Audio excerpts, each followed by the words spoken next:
kapuso stars na may lahing Chinese sumusunod din sa iba't ibang tradisyon tuwing sumasapit ang Chinese New Year.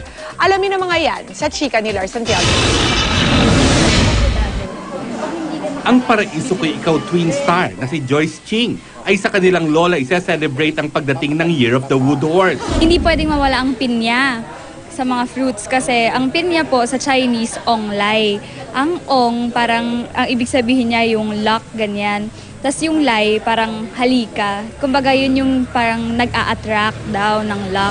Nagagaling lang sa Japan ng Pinoy pop group na Down to Mars kung saan nag-fundraising sila para sa Yolanda victims. Ang tatlong Chinoy members ng grupo, hindi raw pwedeng kaligtaan ang nakaugalian na nila tuwing Lunar New Year tulad ng pamimigay ng angpao.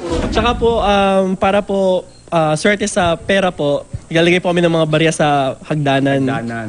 Apo, Venus daw yun. Venus po yun, para umaakit yung pera po. Kwento naman ni Kencha ng Rodora X. Ang kanya raw pamilya, New Year's Eve pa lang ay may pinapractice ng mga kaugalian na namana pa nila sa kanilang mga ninuno sa China. Bibigyan niya kami ng ampaw. Tapos dun sa ampaw na yon merong bulak at saka Chinese coin. Kasi di ba yung bulak, light lang siya. So ibig sabihin nun, nagsisimbolize siya na yung buhay mo sa buong taon, kagaan. Lars Santiago, updated sa showbiz. Happening.